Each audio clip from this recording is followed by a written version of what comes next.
away.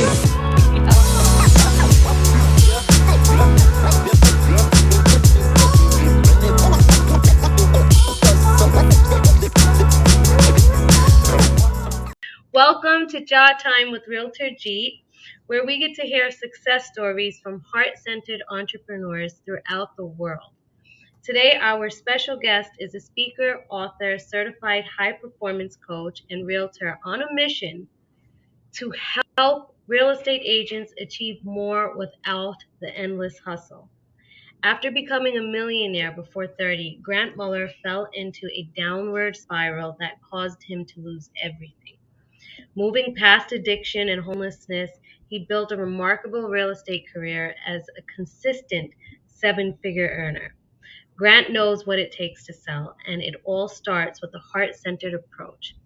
His new book, Top of Heart, tells a story of how he went from homeless to over 1 million in GCI. Please help me welcome my dear friend, Grant Muller. Grant, you're here. Thank you for your patience. We've had technical issues, but thank you for being here today. Thank you for having me. We were just talking about how the job of a realtor is to problem solve in the moment. And that's exactly what you've just done, my friend. So I can see why you are such a great realtor. Oh, thank you. I really appreciate that, Grant. That's our job is to problem solve. And if we can't solve a problem, we'll figure out a way to get it solved. Exactly. So again, we're on Facebook and Twitter now. So if anybody is seeing this, please share it out. I was on YouTube and LinkedIn, but those links are not working right now. So please feel free to share, like, comment, subscribe, and we are going to have a wonderful time here learning from Grant and his new book. And by the way, I love how this came to me. This Oh, I'm wonderful glad you like it. box with the top of heart highlighter, because if anybody knows me, I get highlighters for my birthday gifts. Oh, perfect. Bookmark and the book. And as you can see, I had already started marking the book and noting really important pages that I feel that were amazing. And I got a nice other goodie bag for card from Grant. So thank you so much for this. This was so wonderful. Well, I love it. And I have to say briefly while you bring it up that the card is inspired by our mutual friend, Bob Berg. The box is inspired by our mutual friend, Alexandra Watkins. And so this is truly a team effort, like everything is in life, right? Yep. And I love that we all collaborate with each other and we get to build on each other's successes and duplicate each other. So this is really amazing. And since you mentioned Bob Berg, our dear friend forwarded your book, Top of Heart, which is totally like that's awesome. That is an achievement in itself. I agree. I'm so honored to have Bob's forward and just working with him with that forward and seeing the process, the questions that he asked, the way that he wanted to make sure that his forward didn't just serve his ego, but that it served the reader of the book. He understood that his forward would be the first thing people would read in the book, and he wanted to make sure it really served the right note. And I was so inspired watching him work through that process. And there were some places where my book writing coach wanted something different from Bob than what he'd written and wanted him to touch on a few things he hadn't. And watching him be open to that feedback, the great Bob Berg, still being so willing and humble to be open to the feedback and make the changes that we needed. It was really cool to watch a master at work. So it's been a really cool process. And I love that you mentioned that about Bob, because he really is like what you what you read from Bob is really truly what you get when you see him in person, when you talk to him, when you're working with him. And when I read the forward, and Grant, I didn't look at the top part of the book. Sure. um, well, I didn't have this. I had the The ebook. electronic, Yeah. yeah, ebook, so I didn't look at the cover. So I went straight to reading from the very beginning, and that's something that Bob taught me too, as I was reading wrong my entire life. It's important to read the very beginning of the book. I would just go straight to chapter one. Oh, So that's how I've been reading, since I was a kid. I've always just, I've skipped everything else and always read chapter one. And Bob said, no, that's one of the most important parts of the book to read is the very beginning of it. Because you get the background of the actual book then. And yeah. I didn't realize that till last year. So I'm reading and I'm like, this sounds just like Bob. And Surprise. surprise. That's just awesome. And if Bob, if you're seeing this, we absolutely love you. Thank you so much for your guidance and coaching and mentorship. We absolutely love you. Absolutely. Bob has become such a dear friend and a mentor in life, not just in business. I was sitting with Bob in a fast casual restaurant in Denver. He was here for a speaking engagement, and somebody got up to leave the seat next to us. And Bob glanced over and he saw that there were crumbs that they'd left on that seat. And Bob grabbed a napkin and cleaned off the seat next to him just to Mm, make sure that the next person got to sit in a clean seat. That is a go giver. That is Bob Berg. And so it's been wonderful to see him in moments when the unexpected is happening, mm. when in moments when he has an opportunity to ignore what might be inconvenient, but he steps into that inconvenience on behalf of other people. And I love that about Bob. So, That is beautiful, yeah. and that's absolutely what you see. Everyone who meets him can say exactly that. Like you actually see that, and I love how you're so great at that. Like I love how you described it, and no wonder your book is so amazing because No, the way you describe, we all go through things, all of us, but reading what you went through, and we all go through different stages, different traumas, and reading yours, I mean, Grant, how did you get out of the valleys of death into life the way you did? I believe it was a combination of a lot of people and a lot of circumstances that helped me. So, the first thing I love to say is that I had some privilege. It's important to recognize that a lot of my journey comes from having the privilege of having a family that loved me, Mm-hmm. having a sister that had access to a rehab facility, for instance, Yeah. having a sister who had the time to advocate on my behalf with a probation officer so that I got to go to rehab instead of right to prison for 4 years. Some of Mm-hmm. my friends who didn't have that privilege are dead now, unfortunately, or they're still in prison. And so that's my first thing I always like to share. The other thing I like to share is that I had so much help along the way. And I believe that I had the help of a higher power. And I believe that for me, that higher power is love.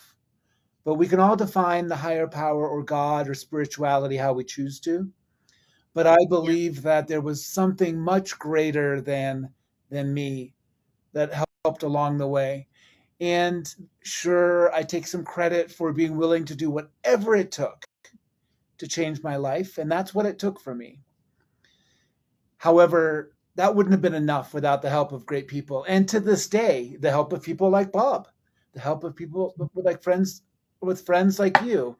All of the community comes together and serves us in different ways. And I think that's so important to acknowledge and so important to realize that I can't, but we can. Yes. I love that. And that you mentioned that it's I truly believe that myself is our anchor is that higher power of Mm. love, God, universal oneness, whatever it is. Once we have an anchor of that, no matter what the difficulty is, somehow, some way, there is something that's going to pull us out of it, and it's that community that we've built throughout our lifetime. Um, And and the thing is that we have to be ready no matter what we're going through, whether it's grief, trauma, addiction, loss, any kind of difficulty, mental illness. I believe that we have a higher power. We have that source of light and love and power. And unfortunately, that won't make a difference until we're ready to yeah, connect with it, right? And so if you absolutely. think about a light socket or whatever you want to think about, that connection, we have Mhm. to be willing to raise our hand and say, all right, I'm ready to surrender and I'm ready to connect. And for me, unfortunately, in my story, as you know, Yeah. it took a lot for me to be willing to do that. And really, honestly, it wasn't until I really just had no other choice that I was willing to do that. And that is what you read about in books that refer to the bottom when we reached our Yeah. bottom. Mine was, I reached a bottom and then I just kept digging. I found new bottoms. I found worse and worse situations to get myself into. And it really wasn't until I was back against the wall that I was willing to say, all right, help, please help me. Mhm. And I'm just so grateful that I had a family and a higher power that was there to answer that call. Oh, yeah. But I share that only because um, all of us will, at one point or another, have the opportunity to reach out for help. And all of us, at one point or another, will have the opportunity to reach down and help someone, Yeah. reach across and help someone. So that's what the book's about. So thank you for That's, recognizing that. I and you're right, because I mean, we're going through this, Grant, and I was telling you earlier, it's like you have your story and you talk about it, and it really, like, as I know, like, I can't even say that my trauma was as bad as what you've went through, but somehow, some way, still, I felt connected with you. Sure. And it's like we all go through that rock bottom part where we say, Yeah. okay, this is enough. Stop. Yeah. Get, get connected. You have that light. Hold on to it and let Yeah. it allow you to take you out and past that dark tunnel. And it could be a small, I mean, have you ever been to New York and you go to Midtown Tunnel and it's dark Yeah. and it's like a short ride, but with traffic, we could be in there for like an hour or two. Yeah. And And it's there's no trauma contest. We all yeah, have whatever trauma is for us is trauma, and it, there is no trauma grading. There is no trauma no, contest, and dark is dark. exactly. And that's why the way you you reached out, your the way you explain it, it's just like, well, we all go through something. All of us. We all have something that we need to recognize. Like you say in your book, be authentic with it, be real with it, and say, this is what I'm going through, and I need help. I need help right now because my computer's not acting right. Sure, but imagine if in the moments when your computer was having its issues and the streaming software wasn't working right, Hmm. imagine how much more stressful it would have been if you had chosen to pretend that it wasn't the issue, or you had chosen to pretend that everything was fine. How stressful and weird that would have been. When all you simply said was, hey, something weird's happening here. I don't know what. Let's get it fixed. And then we worked together. And then it was us working on the problem on the same side of the problem, facing the problem together. And then that made us a little closer, didn't it? It did. It did. And that's top of heart. Absolutely. You know what? You're so right because um, if if you weren't the person you were, you probably would have been like, you know what? Take care of the problem. We'll do it another day. That's right. And then I would have tried to fix the problem and felt really bad and guilty that I wasted your time. Well, and which I was actually, feeling those feelings while I was trying to fix it. But you helped ease it by just saying, look, Harjeet, just take care of it. Once it's taken care of, we got some time. And you even said, why don't you reach out to them and see if they could see issue, which I did. And, Yeah, it, we tried. Yeah. But that's you and I on the same side yeah, looking at the problem. help. And all that does is just build a better relationship. And if you think about real estate, this is the same thing that we deal with in real estate all the time. Yeah. There are always problems, Hmm. always. And we can choose to acknowledge them with our clients, ignore them, or try to hide them or minimize them. And sometimes we do a little bit of each, right? It depends on what the situation is. I had a closing this morning.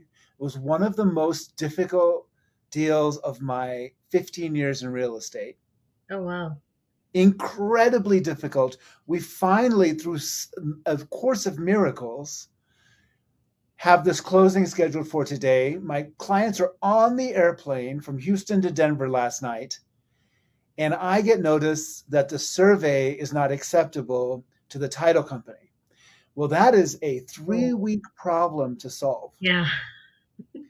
And we got it solved in a day. We got it solved.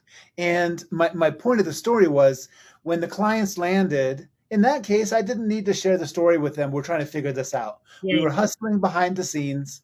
And in that case, I didn't tell them and I was able to give them a solution instead and said, look, we got this figured out.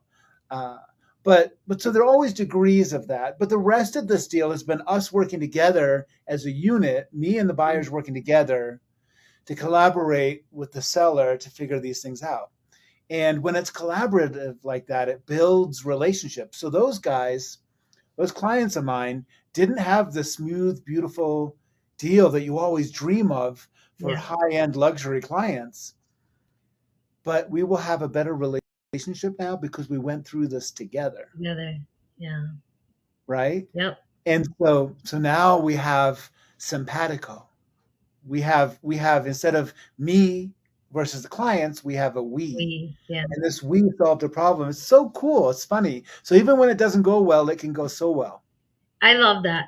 It so you became sync with your client. I remember I had something similar with one of my clients. We were on the seller side, and they did not feel comfortable with the deal that they had accepted because everything kept changing afterwards. After contract was signed, you know those types of deals.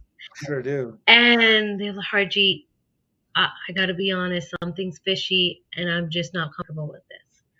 And they had an opportunity, they had a window of an opportunity to get out of contract, and they chose to get out of contract. And I said, that's your choice, you know. So we'll find a client that is willing to purchase the house for what it's worth. And 2 weeks later, we did, and they were so happy that I wasn't pushing them to stay in contract That's right. with that issue that they were having. So it is so important. And what did that do? It rather than them saying, "Oh, this is the real estate agent who just wants to get this deal closed," it was, "This is a real estate agent who actually is listening to our concerns and wants to help us go through this transaction as smoothly as possible." And she's willing to put herself into that position where, it's frowned upon in our industry if we get out of a contract. And I'm just like, if that's what you want, and I know I can get you a buyer that's going to purchase for the price that you want, let's do it. and it wasn't like Well, it wasn't like not reasonable, but it was reasonable.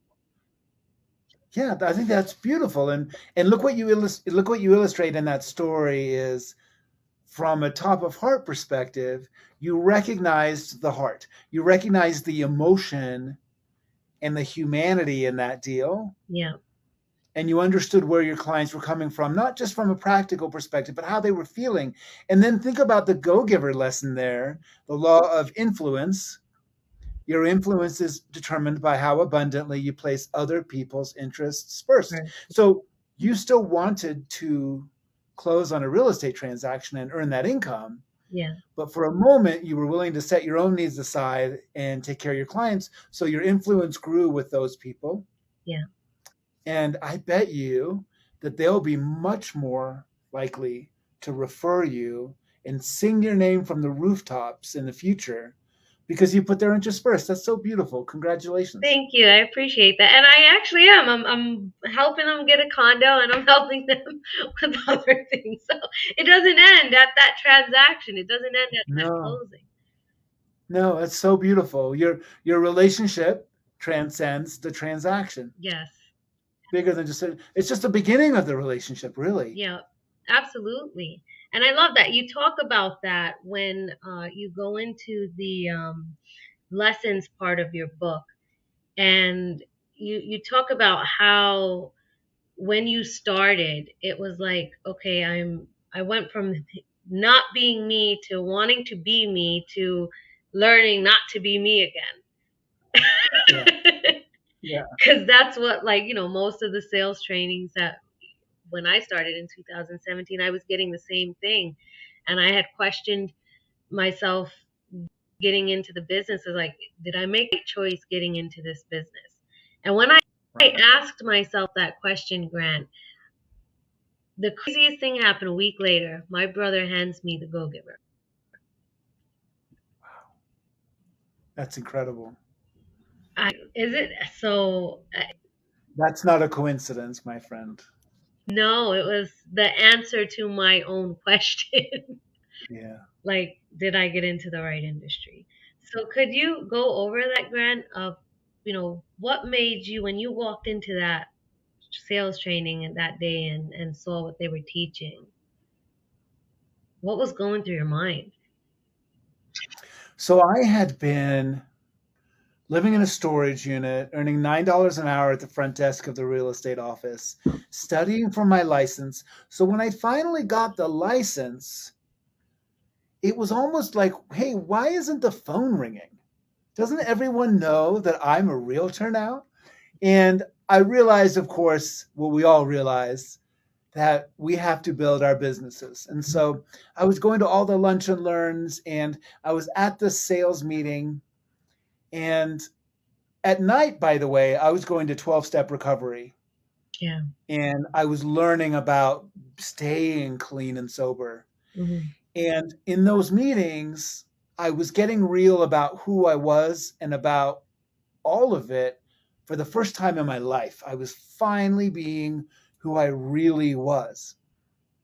So picture that. And I have this relief because I'm not pretending to be someone I'm not anymore. And then I head into that sales meeting Yeah.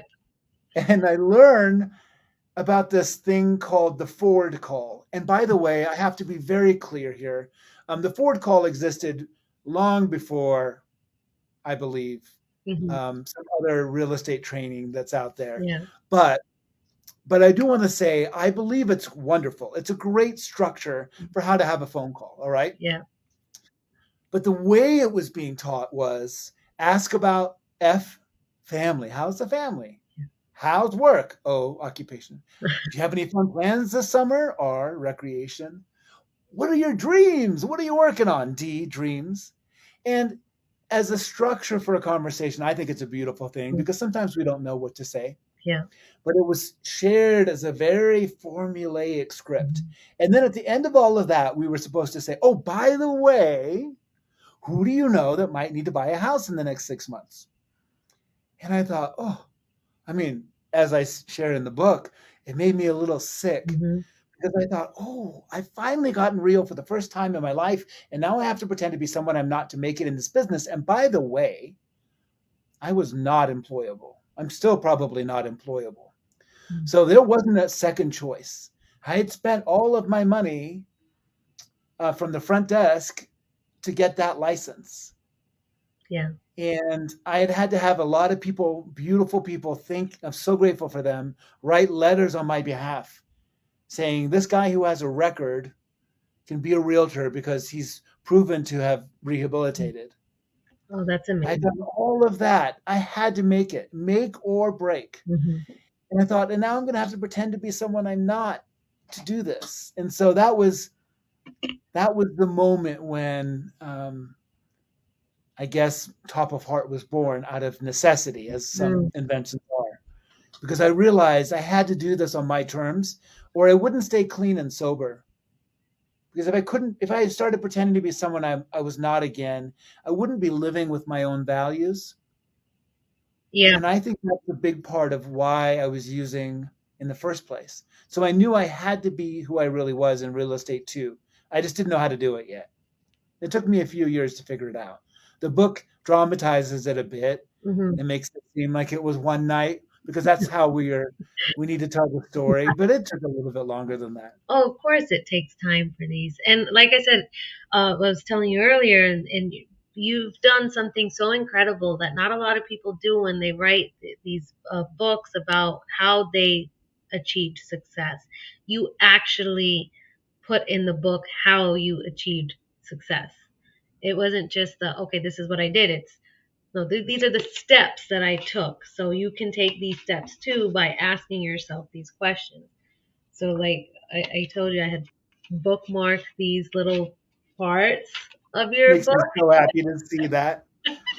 So, and you have it. Like this is the chart that helped me get to what I did. So it took time to do that, and then it also took you 3 years to put it into this format, so others can learn how to do the same thing, and get to the levels that they want to get to just by taking these little steps. So I really love that. It's just like it reminds me of Endless Referrals when from Bob Berg, and I'm Oh, reading Endless Referrals, and amazing. you know Bob does the same thing. He gives step by step instructions what to do with how to genuinely be there in front of somebody, learn about them, and then you can go and do have a system, but you're going to still be genuine at what you're doing. It's not a script where you're just saying I'm doing this because I want to close a deal or I want to get income from it. You're actually doing it from a heart where you want to service somebody else. And I love that that's everything you've written in this Top of Heart. And it's how a new approach to business saved my life and could save yours too. So when does that launch?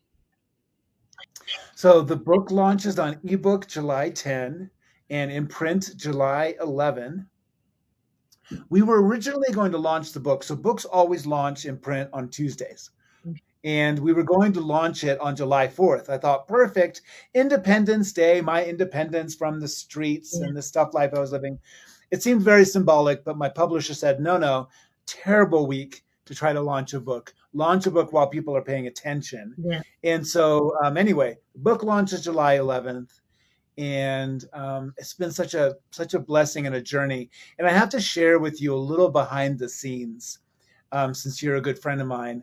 I'll tell you that I wrote the book and I sent it to the publisher, and their developmental editor came back and said, "This is great, but we need some lessons in here. We need some details about what can the reader do when they put down the book and put it into practice." Mm. And so they asked me to do something more, and they are the ones that prompted me to do the table. Table. So that table took another 6 months, and those tables. And so I appreciate you getting some value from that, because then it shows me that it really was valuable to have it there, Yeah, and that makes me very that's happy. So thank you for saying Oh, my that. pleasure. I'm such a when I read something, I want to know how you did get to it, because I read a lot of books, and most of them they I like how you mentioned earlier, it's not to feed your ego, it's to serve the person who's reading. And Yeah, sometimes I'll read a book and it seems like, okay, it's just all about the person who's writing the book. And that's yeah. not what, this serves the reader. And that's why Mm. I'm so excited for it, because it just shows everything of who you are, Grant. And you're just a beautiful person. So I really, Well, thank you. And I feel the same way about you, my friend. We are connected here for a reason. mhm, And, I think it's incredible that we've actually never met in person. And I consider you a dear friend. And it's so funny how that works. I think that we went through some real struggles, and many more than others, during the pandemic. yeah, One of the things that came from that is beautiful has been our improved ability to connect in this way. yes. And I can't wait to meet you in person. But I'm so grateful that we're live and in person and together right now, and it's such a beautiful thing. It is. I know. I was just actually talking about this. I think with my brother or my son. I can't remember. We were actually talking about, it's so crazy how much we actually spoke about this Wednesday with our the group. Like, we get a breakout rooms on Wednesdays with Bob at Rachel's. And so the breakout room I was with, we were actually talking about, you know, introverts and being live in person, and how Zoom has actually helped a lot of introverts talk to people, because it got them more comfortable being in the bigger Zooms and then coming into smaller ones and getting to know people Yeah, just on one, rather than going to a big event and not wanting to go to say hi to somebody because they were with a group of other people. So now they're yeah, shy and they don't want to go there, and they're like, okay, let me just go in and out. And how did that networking event serve that introvert? So that really helped a lot of people that we were talking to right now in our Go Giver group. So I don't know why is my computer blanking out when, no, you're okay on this end, okay, so is my you're computer, coming through nice. if I don't move my mouse, Yeah, I gotta fix the screensaver setting. But it's just so nice to know that this is how we can communicate. And you're right, I didn't realize we didn't meet in person. Yeah, I yeah, feel like I know you so well. Like, we've met eons ago. yeah, yeah. And we're in different states. You're in New Jersey, New York. New York. New York. I'm in Denver. You're at a different brokerage than I am, and we can reach across all of those things and connect with each other. And I love that you show up so authentically. And I know that A word is overused, but you've embraced who you are, and I see it in your messaging on social media. I see it in how you connect with people. And so I know that that's how you're connecting with clients. And I think it's funny in real estate that we all want to find the differentiator Yeah. in marketing, right? What is our differentiator? But then we're nervous about being different, and we're nervous about not being like everyone else, but that's our differentiator. Yeah. And your differentiator, your incredible differentiator in the market is who you really are. And isn't that a beautiful thing? I love how you show up that way. Well, thank you so much, Grant. I really appreciate that. It's That's why one of those questions popped up in my head at the beginning was, am I in the right place? Because I can't not be somebody who I'm not. Yeah. It is what it is. And when Bob's book came in, Bob and John David Mann's book came into my hands, and I read it. You didn't used to read so much back then. And my brother's like, you got to read this book. I'm like, no, leave me alone. I don't want to read a book. I just need to get this business up and running. And I don't even know if it's the right business. And he's like, you got to read the book. Just put everything else aside. You got 2 minutes. read the book. And he shoved it in my face. He's like, you gotta read the book. Wow. So Beautiful. yeah. So I took the book and I took it home and I read it and he's like, you got 5 days to read this. He gave you a time limit. I love it. This is my younger brother, so this is a 12-year difference with us. 12, 13-year difference with us. And he's like 20 years old, shoving this book in my What does he do now? he's doing stocks right now and he works with my dad at his office, a psychiatric office. And Okay. his heart is such a go-giving heart. And Clearly. yeah, Yeah. he also has his fur babies that he takes care of. And so it's just beautiful to see what he's going. But I have to give him credit because he's the one who shoved the book in my face and said, "You better read it, and you got 5 days to read it." So, We need to get him to one of Bob and Kathy's entrepreneurial masterminds. oh yes, I He'd be a great fit. Yeah. he really would. And he's got such an entrepreneurial brain. He's in the process of finding his spot of what his entrepreneurial, Beautiful. what his calling is. And I think it Beautiful. has something to do with his doggies. So Cool. That's wonderful. that's his passion. But yeah, and that was a week later. And after that, it's history. I just became a huge fan of Bob Berg and John David Mann. And when I got to reach out to Bob on social media on Clubhouse, Okay. Yeah. and our little circle faces that's in the rooms, I see Bob's right next to mine. I'm like, is that Bob Berg? Like the Bob Berg? And somebody Beautiful. mentioned in the room, yes, if you see Bob Berg down there, that's the actual Bob Berg who wrote The Go Giver. And so I started following Bob Berg on social media and ended up in the Go Giver Success Alliance, thankfully, and went to the Go Giver Beyond the Success Mastermind. And Cool. that was When was that, Harjeet? that was in January last year. I didn't go to the one that you coached. I Yeah. really wanted to go to that one. But when I heard that you were coaching it, I was like, oh, that's so cool. Grant, and I think Maria is it? Yeah, the one that we just did Yeah, was with Maria. That was a really fun. That was a really really fun time.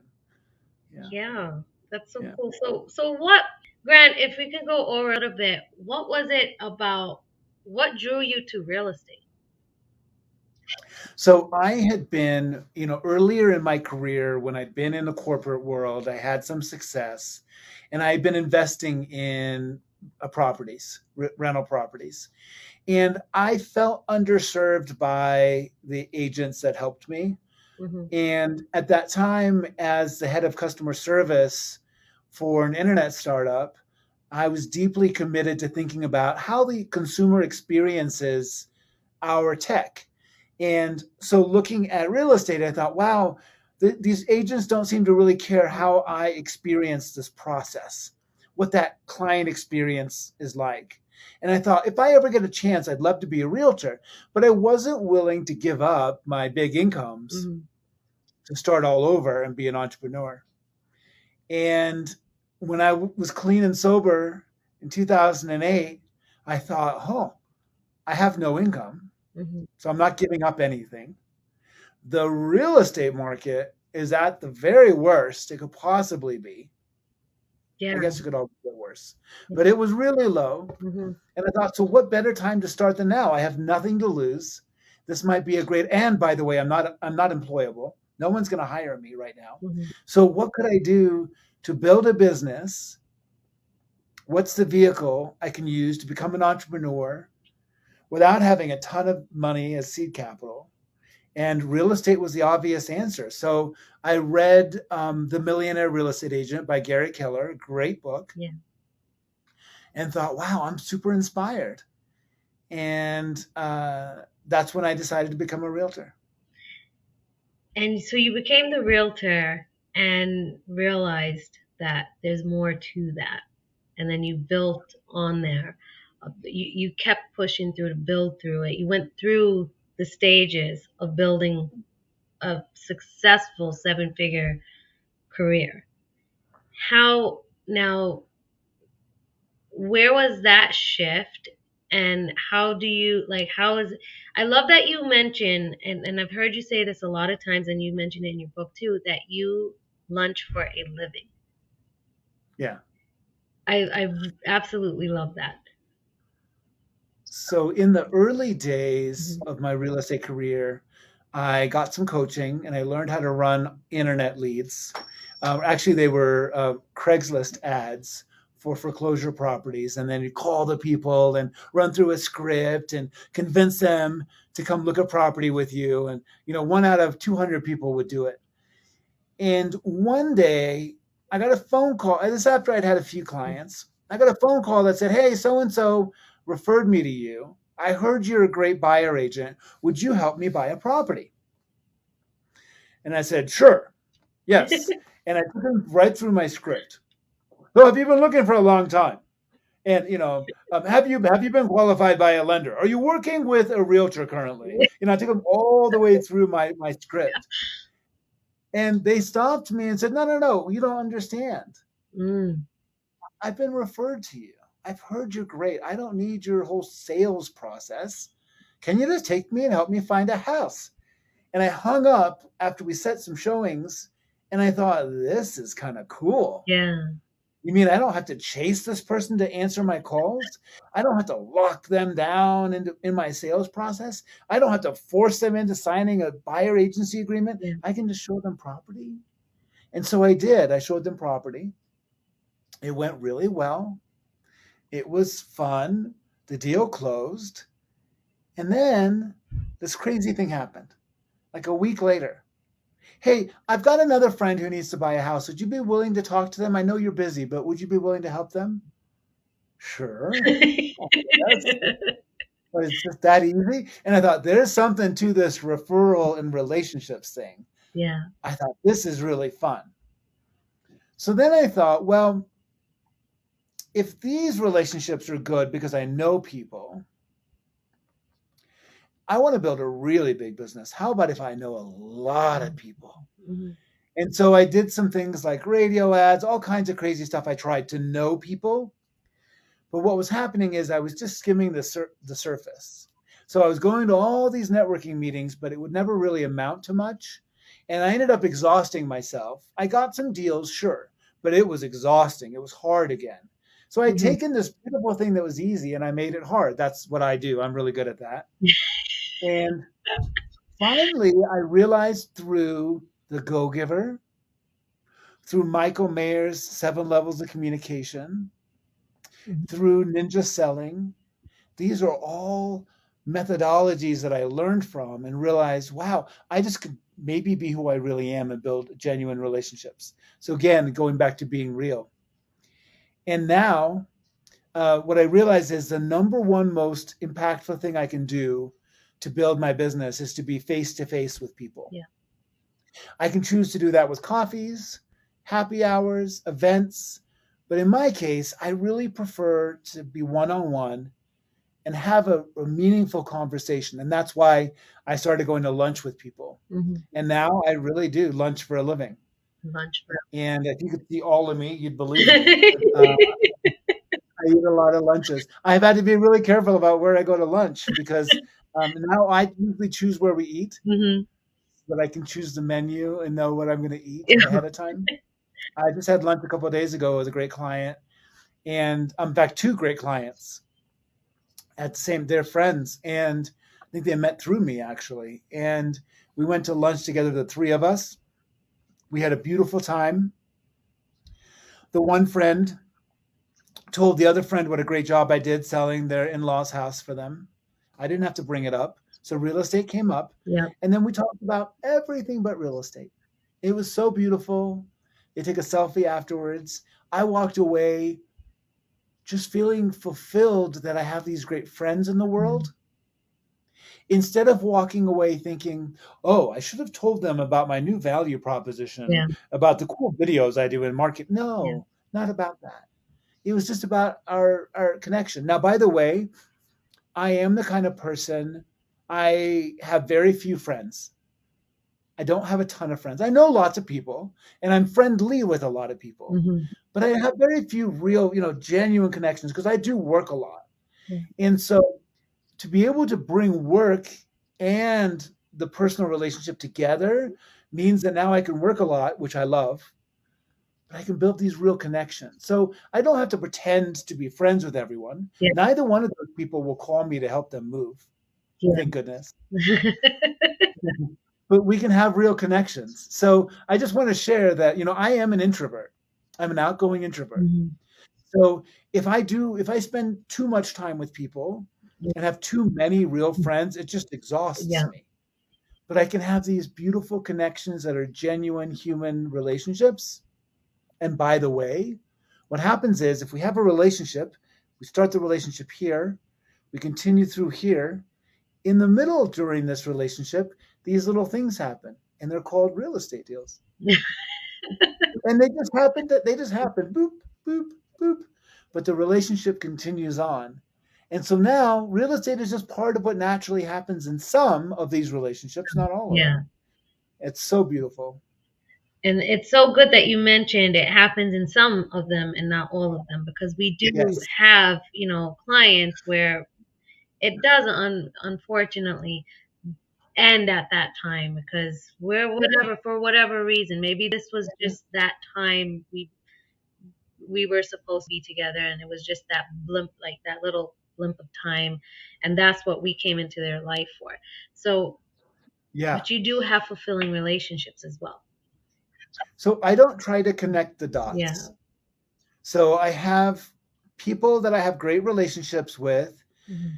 who have had realtors in their lives for 30 years Yeah. and they're not going to work with me. Yeah. Maybe one day they will, but not anytime soon. But I continue the relationship because I just enjoy the relationship.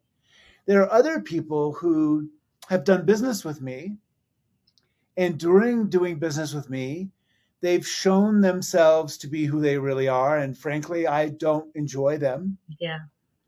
And so, even though they have been profitable or they've been real estate clients, I haven't had to fire them necessarily, but I've decided not to follow up with them anymore. And that's okay. Yeah. So even though they're profitable or they live in fancy houses that I'd love to sell one day, if they don't bring me joy, when I see them on the update follow-up list every quarter, my rule is if I think more than once, I don't want to really talk to that person, then I remove them from the list.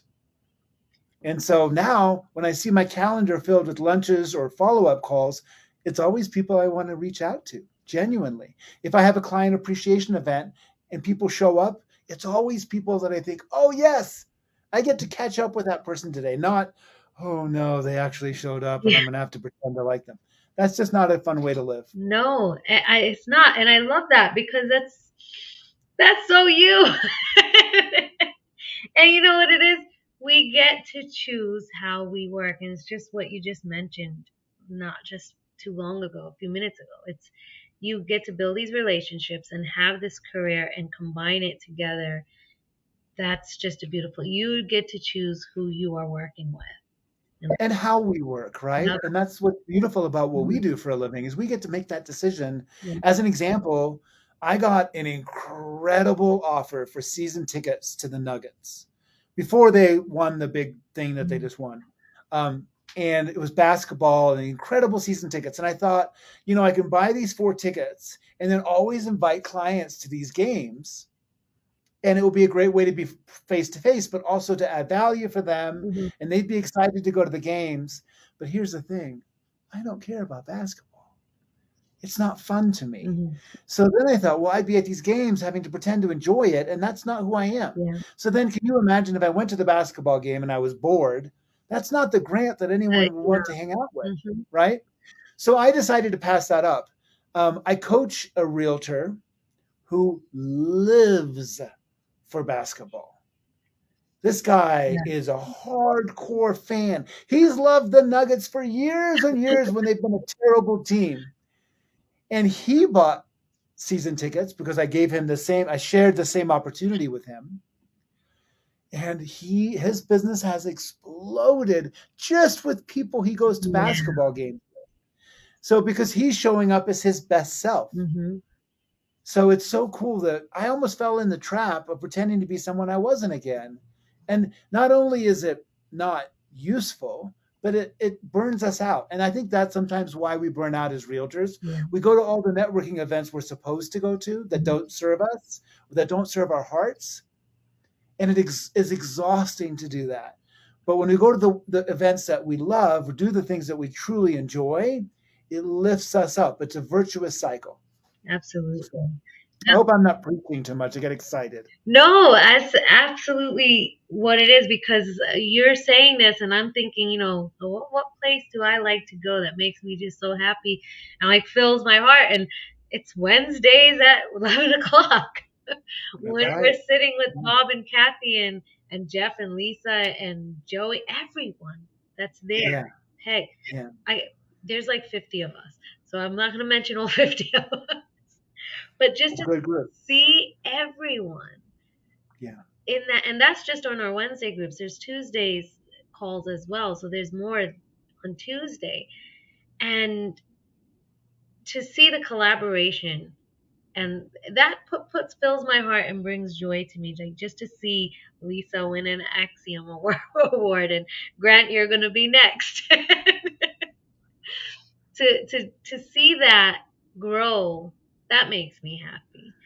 Going to my kids' field day trips, that makes me happy. Like, it's just to see Yeah. her little face glow when she sees me, and then all the other parents. So I'm listening for the names that the parents are calling out, and I'm like, oh, that's the kid that Amrinder's always talking about. So I talk to that parent. Oh, Amrinder's always talking about your baby, like your child. And yeah, my kid, I'm not going to mention their name, but my kid's always talking about Amrinder all the time. And so now we made a connection. Beautiful. Just building relationships just in the school with your children's parents, that, your friends, you have a connection between your kids in that. And now you have a connection also. You can allow um, the intention of showing up for your kid Yeah, can also end up being an intention for showing up for the other parents. yeah. And now you're building a community, and maybe, gosh, maybe some real estate will even happen with that. But you don't have to. But you're doing what you would be doing anyway. Anyway, exactly. So it doesn't. So you're not connected to that outcome. Yeah, You're just connected to serving your kid and those parents, yeah. and beautiful things will happen from that. Isn't that lovely? That's If you allow it to happen, right? Yep. And that's the most like, and that's what I love, staying open to that and not not attaching yourself to a specific outcome. Yeah. And it's just like you're just building onto these relationships because they're there. They're like for Amanda's like she's got 5 friends who she wants to make play dates with over the summer. Cool. And like Yeah. day one from summer vacation, can we make a play date? Can we make a play date? So we will give it a week. Yeah. Let them get settled with, vacation just as I am, and then I'll call and we'll set up a time where you guys can play at the park, which I'm gonna do this week for her because I hear it every single day. I bet you do. It's like I want to see And my imagine if you'd approached those relationships with, oh, our kids are talking about each other. Oh, by the way, friends. do you own or rent? I could so imagine how that conversation would go. But believe it or not, that is how some people in our business and some salespeople behave out in the world. And that's why sometimes the word sales has Yeah, a negative connotation. But when we think about sales as Bob has taught us in Go Giver Sells More, serving, selling is helping and serving. And you're approaching it that way. No wonder you have such great success. I thank think that that's beautiful. Yeah. thank you. I appreciate that. So what I'm getting out of, and for everybody who's listening, Grant is talking about just go out and be yourself. And no matter, this just does not apply into real estate. This can Yeah. apply into everything that you're doing, anything. You don't even have to be in sales. Just be in the world and be you. And like you mentioned earlier, and I would love for you to go over it a little bit. And again, I know it's 2:30 now. We were supposed to start at 1, but it's okay. Um, you said that the word authenticity is overused and it could be diluted. So how can we, as open-minded people and successful people, how can we take that overused word into consideration and really say, okay, this is who we really are? So I think getting real is really about getting clear about who we are, getting clear about who we want to be, getting clear about what we believe, what we value, and what our strengths are. And there are many ways to do that. I like to say, oftentimes our friends can describe who we really are better than we can. What are maybe Mm, 5 words that your friends would use to describe you? You can also get real with yourself, thinking about what inspires you. Now, what inspires you about the way that people live in the world or who lives in the world? When do you feel most alive? I love. When do you come alive? That helps us learn so much about who we are. For my mom, she comes alive when she's at church. So my mom is deeply rooted in spirituality, and she feels alive when she's in church. She feels alive when she's singing in the choir. And so she's starting to learn about who she really is in a different way. She's connecting to who that is. Um, what beliefs, when you feel alive like that, though, what beliefs are present when you feel that way? Mm, So, for instance, someone might feel alive when they're parachuting out of an airplane because they believe that they're brave and that they have control over their own destiny, that they can overcome their fears. Now, by the way, that's not when I feel most alive. No, no need to jump out of airplanes that are working properly. that's what But my dad says. it's true. But I do think that we need to. I think that the reason I say that authenticity is a little overused is we focus so much on, you should be who you really are, but I don't think a lot of us do the work to figure out Mhm. who we really are. And that's one of the greatest gifts of deep hurt, trauma, darkness, is to walk through that or come out the other side. We need to figure out who we really are. We're forced to do that work to survive. Yeah. But even if you don't need all that darkness to do that. You just need the willingness to show up and do that work about figuring out who you really are. Absolutely. Another way to figure out who you really are is to create a regular stillness practice, quiet practice. That might be meditation or yoga, prayer, maybe writing poetry, but finding an opportunity to really kind of quiet that external noise as much as possible and create a space for yourself that silences all those external pieces. So, it might be a solitary walk. It might be finding a place in nature that you love, but finding a dedicated stillness and quiet space will help you discover who you really are. Who are you that's not the realtor? Hmm. Who are you that's not the mom? Yeah. Who are you that's not your background? Who are you in this moment, your essence? If you took all of those things away, who are you? And I think that that's a lifelong practice. Oh, and that's You never get to the real answer. Yeah, that's an yeah, amazing, amazing tip. So if you've heard what Grant is saying, it's really find who you are in the moments that you feel most alive, and what are your beliefs and thoughts in that moment, so that you can align yourself in your value. And like Bob Berg says, when you're incongruent with your values, that's where true happiness lays in your heart. absolutely, absolutely. That's beautiful. Well said. Thank you. That's what I was hearing when you were, and it's just such a beautiful way to describe it, Grant. So thank you so much. So if it's jumping out of a perfectly okay plane, that's okay. You won't see me doing that. My You do you. my niece's birthday was 2 weeks ago. No, last weeks ago.